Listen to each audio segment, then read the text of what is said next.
L'alternance est une opportunité pour un étudiant de mettre à contribution tout ce qu'il a eu à apprendre en cours dans un contexte professionnel. C'est une opportunité pour lui également de découvrir le monde professionnel et d'avoir une opportunité d'entrer dans le monde salarial. Hélas, il est de plus en plus difficile de trouver une alternance. Oh, à quel point la demande est forte face à une offre de plus en plus faible. Aujourd'hui, je te propose les 7 commandements pour accroître tes chances afin d'obtenir une alternance.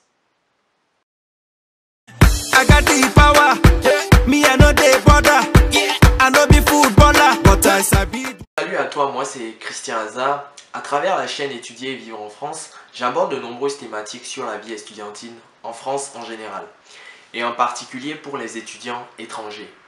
Si toi aussi tu veux faire partie de cette belle aventure, tu as 2 choses à faire. L'une, abonne-toi à cette chaîne, et la seconde, active la cloche pour être informé de l'apparition de nos nombreux contenus qualitatifs comme celui-ci qui vont t'aider à réussir et à simplifier ton séjour en France. Avant tout propos, je tiens à m'excuser auprès de chacun de vous de ma longue absence. Cette longue absence, soit-elle aussi longue, s'explique par le fait que je suis très occupé, très pris par mes nombreuses activités. Je m'efforcerai d'être de moins en moins absent afin que tu puisses bénéficier chaque semaine d'une vidéo qui te permettra d'acquérir de l'information, de grandir et de te former. Je suis en train de réfléchir à un projet qui viendra très rapidement après la création de ma page Instagram de la chaîne Étudier et vivre en France, afin que je puisse organiser des directs pour qu'on échange sur vos situations. Chacun posera des questions et je répondrai au fur et à mesure.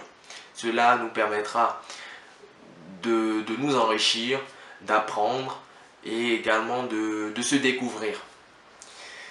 Alors, sans plus tarder, voici les 7 commandements, pas 8, les 7 commandements pour accroître toutes ses chances afin de trouver une alternance. Le premier commandement, définis ton projet. Tu te rappelles durant ta procédure Campus France, ou pour ceux qui vont s'y mettre cette année, on nous parle à chaque fois du projet d'études et du projet professionnel. Cher ami, ce n'est pas pour te faire chier que la dame ou le monsieur t'en parle constamment. Cela te servira de boussole afin d'arriver à ta destination. Pour cela, il est impératif que tu puisses travailler sur toi-même, connaître tes points forts, tes points faibles, tes aspirations, tes envies, tes capacités, tes compétences, etc. afin de définir les potentiels postes auxquels tu pourrais prétendre plus tard. Cela te permettra également d'éviter de perdre du temps et d'aller droit au but. Donc, il faut que tu travailles sur ton projet professionnel. Est-ce que pour devenir commercial, j'ai les compétences requises? Est-ce que j'ai un minimum de relationnel? Est-ce que j'ai le challenge? Est-ce que j'ai je dirais, le goût des chiffres, etc. Par exemple, je veux devenir architecte. Est-ce que je suis bon en maths, etc. Donc tout ça, il faut que tu puisses travailler en amont. Cela te permettra par la suite de faire tes recherches sur les postes qui t'intéressent et d'y candidater. Oui, j'en connais certains qui me diront, si tu as déjà choisi une filière de première, deuxième ou troisième année pour faire par la suite ton stage, c'est que tu connais déjà, tu connais ta route ou ta destination. Je dirais non, cher ami.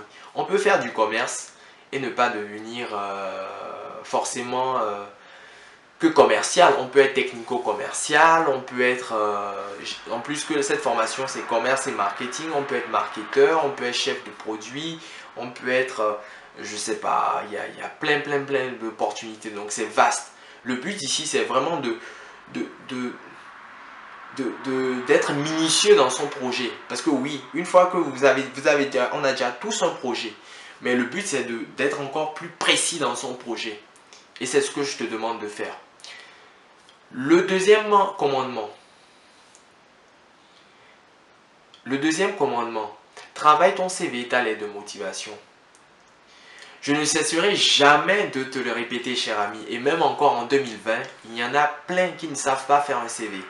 Alors que le CV, c'est la première identité. C'est le premier élément sur lequel le manager, le recruteur se basera pour te convoquer ou non à un entretien.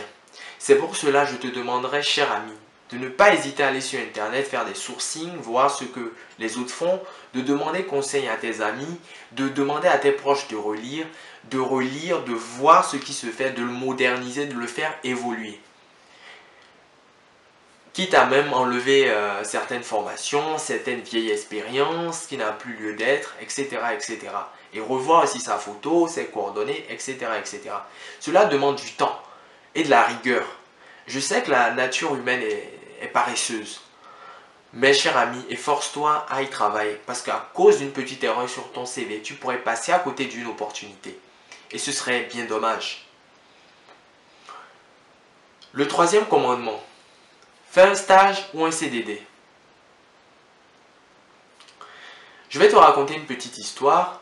J'ai eu la chance de travailler dans un groupe spécialisé dans la location de véhicules et j'ai postulé pour un contrat de saisonnier. Cette expérience s'est très bien passée. J'ai bien vendu, j'ai atteint les objectifs, je me suis épanoui, je me suis éclaté. Au point où tous les managers étaient très contents de moi, voulaient me proposer un CDI par la suite. Mais moi, sachant que j'étais toujours en formation, j'ai proposé de faire une alternance. Donc j'ai déposé une candidature spontanée. Et j'étais sûr à 90% que j'allais être pris. Mais hélas, il restait encore 10%. Et je n'ai pas été pris pour la simple raison que le quota d'alternants était déjà atteint. Ils avaient déjà recruté des alternants et ils ne pouvaient pas me prendre. Du coup, j'ai proposé à faire un stage. Et bien évidemment, ils ont accepté. Donc j'ai fait un stage par la suite, ça s'est très bien passé. Et ils m'ont redemandé de faire un CDI, mais j'ai refusé. Donc c'est pour te dire, cher ami, de ne pas hésiter à sacrifier tes vacances, tes congés, à faire même un job à temps partiel ou un stage, je dirais même un stage qui n'est pas rémunéré. Parce que le plus important, c'est de savoir ce que tu recherches. Est-ce que si je fais ce stage, je pourrais monter en compétences malgré que je ne sois pas bien rémunéré? Est-ce que j'aurai d'autres tâches à faire? Est-ce que j'aurai d'autres logiciels à expérimenter? C'est des petits détails, des petites choses, une fois accumulées, te permettra, cher ami, de te vendre cher sur le marché de l'emploi. Et ne néglige jamais une petite opportunité parce que soit c'est pas bien rémunéré ou soit parce que tu as envie de t'amuser. Donc, pour résumer, fais un stage ou fais un CDD, mais en lien avec ta formation éventuellement. Ou du moins quelque chose, une activité que tu pourrais faire et qui t'aiderait à monter en compétence. Par exemple, si tu es commercial, tu peux faire de la vente dans un prêt-à-porter. Pourquoi pas? C'est de la vente, c'est du relationnel, tu es en relation avec les gens, tu discutes, tu négocies, tu présentes, etc., etc. Donc, essaie de toujours faire une activité en lien avec ta formation. Tu verras par la suite, cela t'aidera. Le quatrième commandement. Va sur les terrains hostiles. Cher ami, qu'est-ce que j'appelle terrain hostile? Un terrain hostile, c'est un espace qui n'a jamais été exploré. Pour différentes raisons, par peur, par crainte, etc., etc. Cela peut passer par une préparation en amont de ta candidature, de ton CV, ta lettre de motivation, un ciblage d'un certain nombre d'entreprises et d'aller à la rencontre des recruteurs de ces entreprises.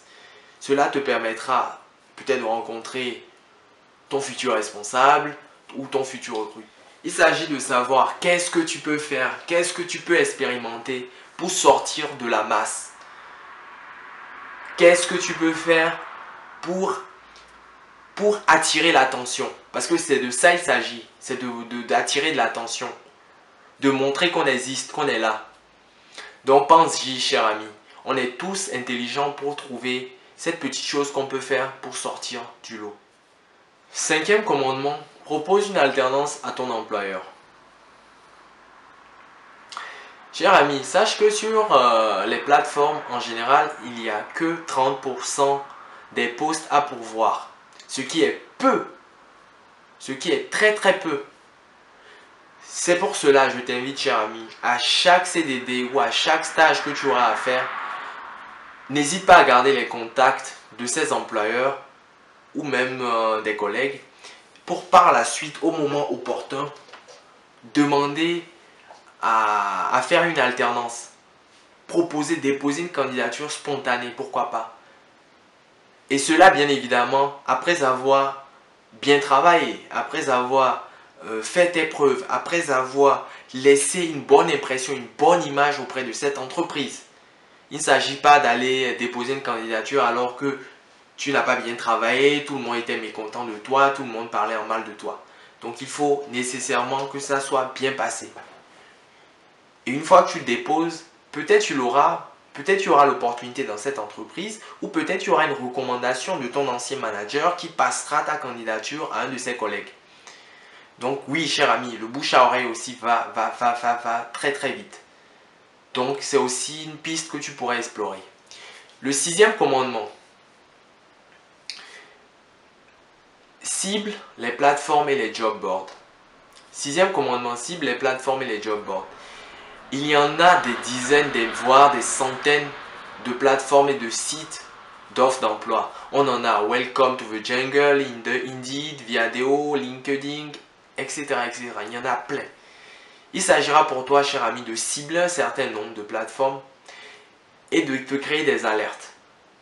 Une fois que tu t'es créé cette alerte et que tu reçois des offres d'emploi, ne perds pas de temps. Candidate automatiquement. Sache que pour un manager, il lui suffit d'une semaine grand max pour trouver le candidat idéal. Donc ne traîne pas, ne remets pas à plus tard ce que tu pourrais faire de suite. Le septième commandement, élargis ta zone de recherche. Cher ami, ici il s'agira d'être ouvert, d'être prêt à traverser, à voyager, à te déplacer pour obtenir ce que tu recherches. Et cela passe bien évidemment par des sacrifices comme te déplacer, changer de ville, aller dormir chez un ami pendant la semaine pour faire ton alternance. Ou quitte à dormir dans un logement plus petit que celui que tu as. Tu n'es pas un arbre, cher ami, pour rester là où tu es. Si tu es dans une petite ville comme Orléans, comme, je sais pas, Metz, et que tu vois que tu n'as pas beaucoup d'opportunités, parce qu'il n'y a pas beaucoup de demandes dans ton domaine, pas beaucoup d'offres, pardon, dans ton domaine, pourquoi ne pas aller dans une ville comme Paris, qui est la capitale, ou dans des villes secondaires comme Lyon, Bordeaux? Oui, cher ami, il ne faut pas rester dans son confort. Ce sera difficile dans un premier temps parce que tu auras une certaine crainte. Est-ce que je vais trouver un logement? Est-ce que ça en vaut la peine? Mes chers amis, pour aboutir à un résultat concluant et positif, il faut faire des sacrifices. Il faut être prêt à faire ce que les autres n'ont pas envie de faire, à traverser le froid, à déménager dans le froid, à aller à l'autre bout du monde, à avoir un logement plus petit, à avoir des craintes. C'est normal que tu aies des craintes. Tu es en train de quitter ta zone de confort et cela devrait plutôt te stimuler.